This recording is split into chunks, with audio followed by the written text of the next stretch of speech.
Okay, so welcome to my office. Today I'm going to talk about a couple different things. I've had a lot of requests for information on my bug out bag lately, and you know, there must be a TV show or something that people are watching where they're hoarding canned goods and rifles and all this stuff, and making bug out bags and stuff like this. And so in the last couple weeks, a ton of people have come up to me and then also emailed me and stuff asking me about my bug out bag. And so that kind of got me thinking, and I'm going to show you my bug out bag. Okay.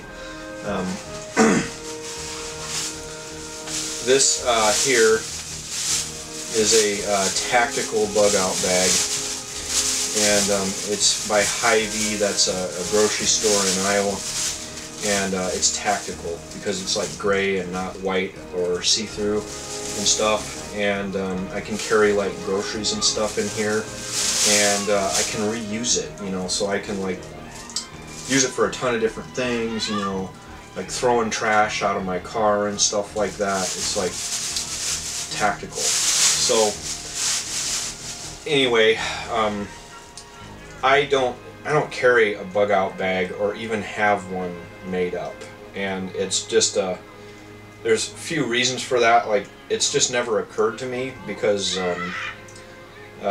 it just hasn't. Like, I grew up in the country about 10 miles from where I'm sitting right now, and the whole time I was growing up, you know, we'd have ice storms or tornadoes or other things or big blizzards, and you know, you'd be stuck out there with no power for, you know, one time it was like 9 days, and you know, it just wasn't a big thing. Like, I mean, it was just part of life, and it wasn't really all that scary, and it really doesn't concern me because whatever happens, I'm going to be fine, and I don't need a bug out bag to get out of there, at least for any of the natural disasters that I've had in this area.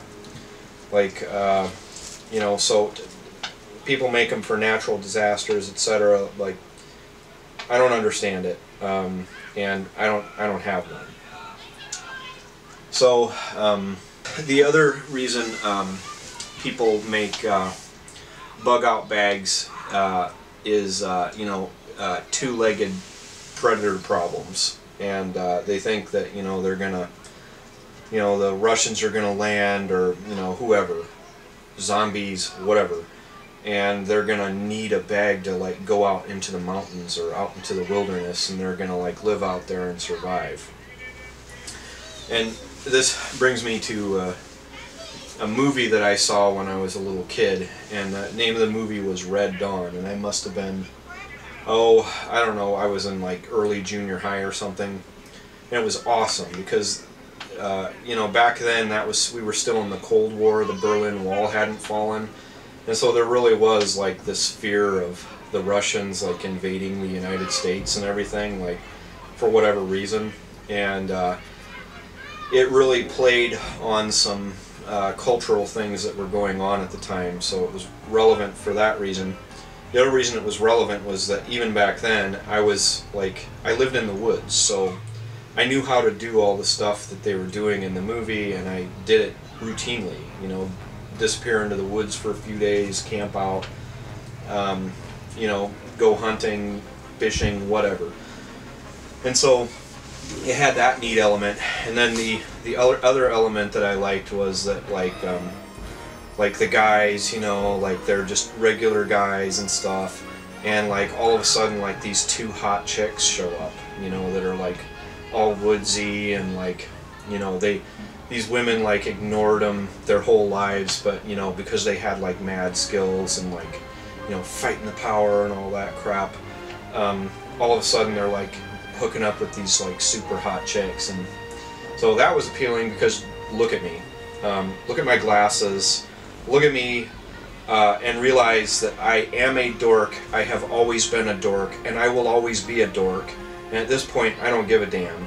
But back then, like, it was not cool to be a dork.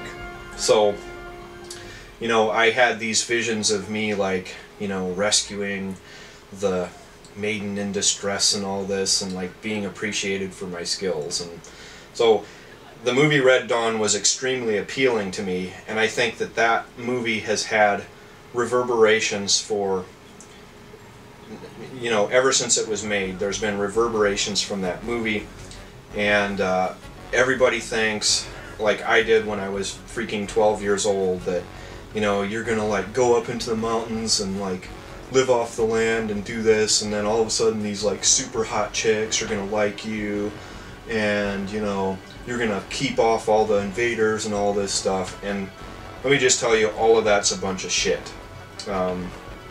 You're not gonna go into the woods. If you go into the woods, you're going to die because you don't know what you're doing. The next thing is, everybody else is going to have the same idea, and you're going to have 50,000 people in a 1,000-acre patch of land, and they're going to shoot everything in there. They're going to shoot each other. They're going to get into fights, and they will not be able to sustain themselves for longer than a few days. I'm sorry, it's reality.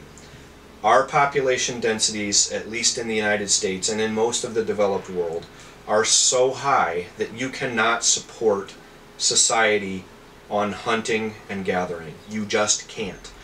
And for those of you who say, well, I don't give a damn about society, I'm going to just take my family up there and I'm going to like live off the land. No, you're not, because you don't know how to do it. And even if you do know how to do it, the other guys that have the same idea as you are going to do the same thing. So you're going to go up there, you're going to shoot a bunch of people, you're going to get shot yourself, whatever, but either way you're going to die.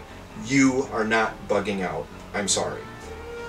And like, one other thing, you're never going to get the hot chick. I don't care how good you are in the woods, or how elite you are, etc., etc. If you're not getting them now, you won't then either. Because the guys who are like doing all this crazy like womanizing and stuff, they're just different people, and they have something or know something that I don't.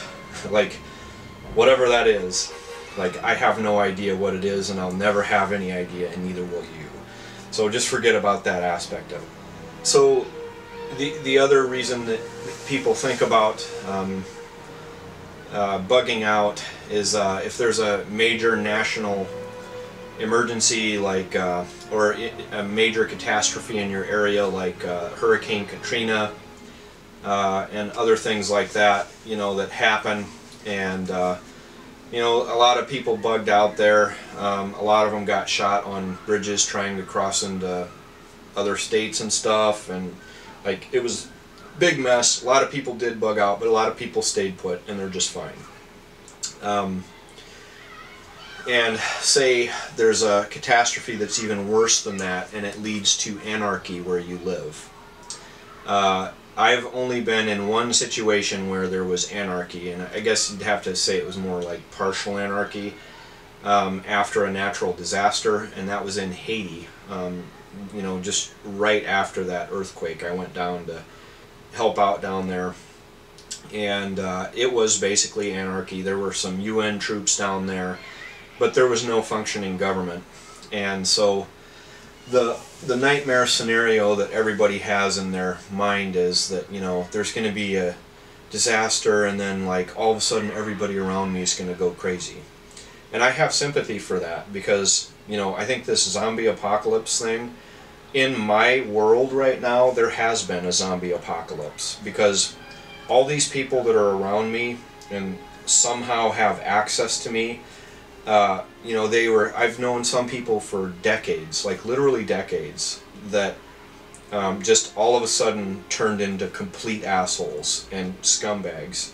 And so you have somebody that seemed normal who all of a sudden is now a monster, and this is happening at an alarming rate. So I don't discount that external pressures and natural disasters can make people reveal themselves for the monsters that they already were.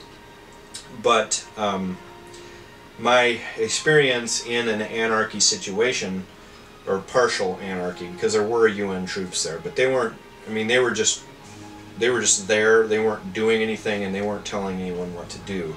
And I'll show some pictures of that.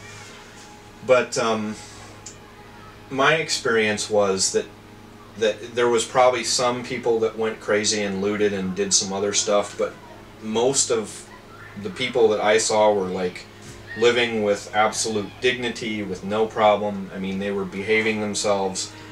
And what was once a very controlled and awful economy all of a sudden exploded and flourished because every person that had any access to any kind of goods took them and sold them on the street.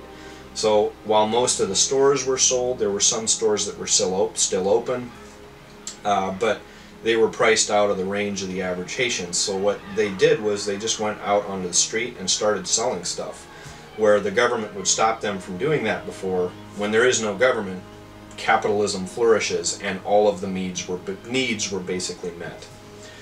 So what I was expecting to see was absolute ridiculous chaos, and it did not happen that way. And I mean, we did see some, looting, etc.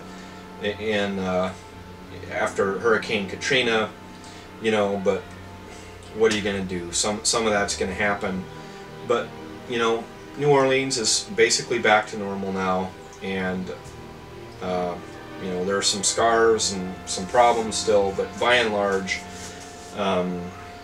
everybody's okay, or most people are okay. So I don't fear a natural disaster like some people do. And the other thing is that, say you bug out and you have like, a bunch of canned goods and dried food and stuff, and you take off in your vehicle. Well, wherever you go, you're never going to get a shelter as good as the one that I'm in right now. This house was built in the 1800s before electricity, so you can do everything that you need to in this house without electricity. Water, I can get water. I know where to get water very close to here, again because this was built in the 1800s before this place had like reliable running water. So I can go get water and purify it, and I will be just fine. So I'm not going to bug out. I'm going to stay put. And from what I have seen, there may be some crime, but it's not going to be what you think it is. So don't be so paranoid. Arm yourself, be ready to protect yourself, but like you'll get a lot further like being nice to people than you will thinking you're going to sit on your roof with a high power, and anybody that walks near your house you're going to shoot them. Because the first time that happens and you pop somebody off who's coming up to your house, when you fall asleep, I'm going to come by with a Molotov cocktail and burn your ass up because you're an idiot and I don't want you around. So, I mean, don't be so paranoid. You gotta get some people around you that you trust, and be nice to people so that they want to be around you. Develop some skills so that if the power goes out, or your heat goes out, whatever, you can deal with it.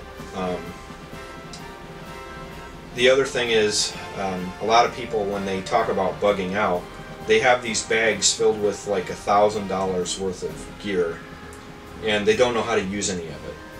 And I mean, I've invited people out like who have these great bags to come out and say, well, let's take your bag and let's go into the woods overnight. And we can like camp out, have a good time, have a fire, cook some food, and they won't do it. So like I don't get what they think is going to be different if they won't do it now. How do they expect to be able to do it if they're actually under pressure? So anyway, summarizing,